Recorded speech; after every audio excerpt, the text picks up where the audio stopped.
بسم اللہ الرحمن الرحیم۔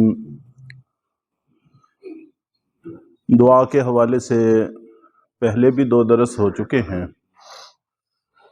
دعا کا ایک پہلو یہ بھی ہے کہ ہم جہاں اپنے لیے دعائیں کرتے ہیں تو اپنے بہن بھائیوں کے لیے، عزیز و اقارب کے لیے، رشتہ داروں کے لیے، دوست احباب کے لیے، امت مسلمہ کے لیے بھی دعائے خیر کیا کریں۔ اس کے بھی بڑے اثرات ہیں۔ جب آدمی دعا کے لیے ہاتھ اٹھا لیتا ہے اور مانگنا بھی اس سخی سے ہے، اس مالک سے ہے جس کے خزانوں میں کوئی کمی نہیں ہے، تو پھر سبھی کے لیے مانگ لینا چاہیے۔ اللہ کے نبی صلی اللہ علیہ وسلم کا پاک ارشاد ہے مسلم شریف میں کہ جس وقت کوئی بندہ مسلمان کسی اپنے بھائی کے لیے، دوسرے مسلمان کے لیے دعائے خیر کرتا ہے تو فرشتے اس کے حق میں دعا کرتے ہیں اور کہتے ہیں کہ اے اللہ اس کی پہلے یہ حاجت پوری فرما۔ تو ہم جب دوسروں کے لیے دعا کرتے ہیں تو دعا کی فضیلت بھی حاصل ہوتی ہے، جتنی بھی برکات ہیں دعا کی وہ ساری کی ساری حاصل ہوتی ہیں۔ اس کے ساتھ ساتھ ہمیں مفت میں فرشتوں کی دعا میسر آ جاتی ہے۔ سہل عمل ہے اور فوائد اس میں کافی ہیں۔ اور جہاں پر ہم اپنے دوست احباب کے لیے، سارے مسلمانوں کے لیے دعا کریں تو اپنی اولادوں کو بھی فراموش نہیں کرنا چاہیے۔ دعا کا رجحان ہی بہت کم رہ گیا ہے، تو جب ہم اپنے لیے ہی نہیں مانگتے تو اولاد کے لیے بھی ظاہر ہے کہ اسی طرح غفلت کا شکار ہو جاتے ہیں۔ حالانکہ والدین کی دعاؤں سے اولاد کو بڑا فائدہ ملتا ہے۔ ایسے واقعات کی کمی نہیں ہے، ہر بندے کے حافظے میں بے شمار اس طرح کے تجربات موجود ہیں۔ میں صرف ایک واقعہ چھوٹا سا ذکر کر کے بات کو آگے بڑھاتا ہوں کہ والدین اولاد کے لیے دعا کریں تو کیا کیا ثمرات پا سکتے ہیں۔ مدینہ منورہ کے نامور اور بڑے قاضیوں میں ایک نام آتا ہے قاضی اوقس رحمہ اللہ تعالی۔ جب یہ پیدا ہوئے تھے تو ٹانگوں سے بھی معذور تھے، ہاتھوں سے بھی معذور تھے، اور شکل و صورت بھی ایسی تھی، اعضاء کے چہرے کے اعضاء کی بناوٹ بھی ایسی تھی کہ والدین کی تو اولاد ہے لیکن کوئی اور آدمی اس کے پاس بیٹھنا تو دور کی بات، دیکھنا بھی پسند نہ کرے۔ اس طرح کی صورتحال تھی۔ تو والدہ تھی، پریشان رہنے لگی کہ یہ آخر جاندار ہے، انسان ہے، تو جتنی بھی زندگی ہے بہرحال وہ زندگی جینی تو ہے، تو یہ کیسے جیے گا؟ کوئی آدمی اس سے بات نہیں کرنا چاہے گا، کوئی اس کو اپنے پاس نہیں بٹھانا چاہے گا، کوئی اس کے ساتھ کھانا نہیں کھانا چاہے گا، تو یہ کیسے اپنی زندگی گزارے گا؟ تو کوئی اور راستہ نہیں ہوتا، تو پھر انسان اپنے اللہ کی طرف رجوع کرتا ہے، اپنے مالک سے ہم کلام ہوتا ہے۔ دعاؤں کا سلسلہ شروع ہوا تو قاضی اوقس کہتے ہیں کہ جس وقت مجھے شعور حاصل ہوا تو میں نے بھی دیکھا کہ والدہ پریشان رہتی ہیں اور دعائیں مانگتی رہتی ہیں، اور پھر جب مجھے کچھ اور سمجھ بوجھ آئی تو پھر والدہ نے مجھے کہا کہ بیٹے جینا تو ہے، تو مجھے سمجھ میں نہیں آتی کہ تم زندگی کیسے گزارو گے۔ ایک ہی صورت سمجھ میں آتی ہے کہ میں تمہارے حق میں دعائیں کرتی ہوں اور تم دین کا علم حاصل کرنے کی کوشش کرو۔ چنانچہ وہ کہتے ہیں کہ بات مجھے بھی سمجھ میں آ گئی کہ علم ہی ایک ایسی چیز ہے جو انسانوں کے عیبوں کو اپنے دامن میں چھپا لیتی ہے۔ تو ماں کی دعاؤں کا اثر تھا کہ اللہ نے میرا ذہن کھول دیا اور میں نے علم حاصل کرنا شروع کیا۔ تو ایک وقت تھا جب میں مدینہ منورہ کی عدالت میں قاضی بن کر بیٹھا ہوا تھا، اور جن لوگوں کے بارے میں میرا خیال یہ تھا کہ یہ مجھے منہ بھی لگانا پسند نہیں کریں گے، وہ میرے سامنے گردنیں جھکا کر بیٹھے ہوتے تھے۔ تو ماں باپ کی دعائیں اپنے اولاد کے حق میں اس طرح کے نتائج برآمد کر سکتی ہیں، تو اس لیے فوائد بہت زیادہ ہیں، ثمرات بہت زیادہ ہے، ضرورت بہت زیادہ ہے، لیکن ہم لوگ ہیں کہ غفلت کا شکار ہیں۔ جہاں اور سارے کاموں کے لیے ہم اپنے وقت میں سے وقت طے کرتے ہیں، نکالتے ہیں، تو دعاؤں کے لیے بھی کچھ نہ کچھ وقت نکالنا چاہیے۔ تو ایک تو میں نے عرض کیا کہ دوسروں کے حق میں دعا کرنی چاہیے، اور دوسروں سے مراد اور جہاں پر سارے لوگ ہیں وہاں پر اپنی اولاد بھی ہے، اپنے اولاد کے حق میں بھی دعا کرنی چاہیے۔ اور ایک اور پہلو بھی اس کے اندر ہے کہ اللہ والوں سے، صلحاء سے کہیں ملاقات ہو جائے، موقع مناسب مل جائے تو ان سے دعاؤں کی درخواست کرنی چاہیے، دوسروں سے دعائیں کروانی بھی چاہیے۔ جہاں دعائیں کرنی چاہیے وہاں دوسروں سے دعائیں کروانی بھی چاہیے۔ بسا اوقات ویسے تو اللہ والے جتنے بھی ہیں، صلحاء لوگ جتنے بھی ہیں، جب ان کو دعاؤں کا کہا جاتا ہے تو یہ اس بات کو فراموش نہیں کرتے، ذمہ داری سمجھتے ہیں۔ اپنی تنہائی کی دعاؤں میں، اجتماعی دعاؤں میں وہ ضرور اس کا اہتمام کرتے ہیں، دعا کرتے ہیں۔ اور بسا اوقات اللہ رب العزت اس کا بڑا ثمر عطا فرما دیتے ہیں، اور اس کے بھی واقعات کی کوئی کمی نہیں ہے۔ میں صرف ایک واقعہ اس پر بھی عرض کر کے اپنی بات کو سمیٹتا ہوں۔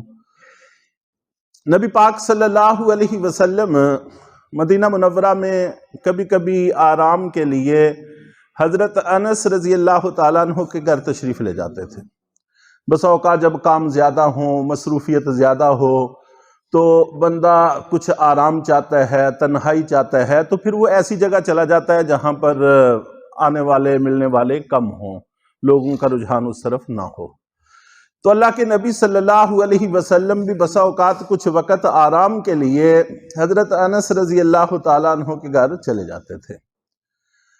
تو یہ کہتے ہیں کہ جب آپ تشریف لاتے، ہمارے ہاں جو میسر ہوتا، کھجور وغیرہ پانی پیش کرتے، اور آپ اس کے بعد پھر آرام کرتے۔ تو ایک دفعہ اللہ کے نبی صلی اللہ علیہ وسلم ہمارے ہاں تشریف لائے، اور آپ نے آرام کیا، پھر اٹھے اور آپ نے وضو کیا، مصلی پہ آ گئے، تو اشراق کی یا چاشت کی نماز پڑھی۔ تو نماز کے بعد دعا کے لیے ہاتھ اٹھائے، تو میری والدہ کہتے ہیں کہ بڑی دانا عورت تھی، تو میرا ہاتھ پکڑا اور جھٹ سے نبی پاک صلی اللہ علیہ وسلم کے سامنے آ گئی، اور آ کر عرض کیا کہ اللہ کے رسول، یہ بھی آپ کا بچہ ہے، اس کے حق میں دعا کرتے ہیں۔ تو یہ والدین کی سمجھداریاں بسا اوقات اولاد کے حق میں بے حد مفید ثابت ہو جاتی ہیں۔ اس لیے اپنی اولاد کے حق میں سمجھداری کا مظاہرہ کرنا چاہیے۔ ہمارا سرمایہ ہے، مستقبل ہے۔ چنانچہ اللہ کے نبی صلی اللہ علیہ وسلم نے حضرت انس سے پوچھا کہ آپ کے لیے کیا دعا کروں؟ 10-11 سال ان کی عمر تھی اس وقت۔ تو انہوں نے 3 دعاؤں کا ذکر کیا۔ اے اللہ کے رسول، مجھے زیادہ عمر چاہیے، اور زیادہ مال چاہیے، اور زیادہ بچے چاہیے۔ اللہ کے نبی صلی اللہ علیہ وسلم نے دعا کر دی، تو ان کو پھر اللہ تعالیٰ نے تینوں چیزیں عطا فرمائیں۔ چنانچہ صحابہ اکرام کے بالکل آخری جو 1-2 صحابہ اکرام کے نام ہیں جن سے پھر عہد صحابہ رخصت ہو جاتا ہے، ان کا نام ان میں آتا ہے۔ سب سے آخر میں وفات پانے والے صحابہ اکرام 2-3، ان میں ان کا نام ہے۔ اللہ تعالیٰ نے لمبی عمر بھی عطا فرمائی۔ اور اولاد کے بارے میں کہتے ہیں کہ اللہ نے اتنی عطا فرمائی کہ میں نے اپنے بیٹوں، بیٹیوں، پوتے، پوتیوں، نواسے، نواسیوں میں سے جن کو اپنے ہاتھ سے دفن کیا، ان کی تعداد 90 سے زیادہ ہے۔ اور جب ان کا انتقال ہوا، اس وقت جو حیات تھے، بیٹے، بیٹیاں، پوتے، پوتیاں، نواسے، نواسیاں، وہ 200 سے اوپر تھے۔ گویا کہ پورا ایک قبیلہ بن گیا تھا۔ اللہ کے نبی صلی اللہ علیہ وسلم کی دعا کا اثر تھا۔ اور جہاں تک مال کا تعلق ہے، وہ کہتے ہیں کہ ایک دفعہ اللہ کے نبی صلی اللہ علیہ وسلم کے ساتھ میں کہیں گیا، تو گھر والوں نے جو سالن پکایا تھا، آج کل تو اس کا رواج نہیں ہے، تو جب فریجیں نہیں تھی اس وقت رواج تھا کہ گوشت کو خشک کر لیا کرتے تھے، تو ہماری زبان میں اس کو بڑیاں کہتے ہیں، تو گوشت کو خشک کر لیتے تھے، تو وہ اللہ کے نبی صلی اللہ علیہ وسلم کو بڑا پسند تھا، اور اس میں کدو ڈالا ہوا تھا۔ تو میں نے اللہ کے نبی صلی اللہ علیہ وسلم کو دیکھا کہ کدو کے ٹکڑے تلاش کر کر کے کھا رہے ہیں، تو میں کدو کے ٹکڑے نکال کے اللہ کے نبی صلی اللہ علیہ وسلم کے سامنے پیش کرنے لگا، آپ اس کو کھاتے رہے۔ تو جب میں نے آپ کو کھاتے دیکھا تو پھر مجھے کدو سے محبت ہو گئی، پیار ہو گیا، پھر بعد میں نے کاروبار بھی کدو کا ہی کر لیا، اور یہ کہتے ہیں کہ اتنا پیار تھا مجھے کدو سے کہ کبھی ایسا نہیں ہوا کہ گھر والوں نے مجھ سے پوچھا ہو کہ آج کیا پکائیں، اور میں نے کدو کے علاوہ کوئی اور بات کی ہو، پھر کدو ہی پکائے گھر میں۔ جب بھی پوچھا آج کیا پکائے، میں نے کہا کدو، ایک ہی جواب تھا، پھر وہی پکتا تھا، ایسا نہیں ہوا کبھی بھی پھر اس کے علاوہ کچھ اور پکا ہو۔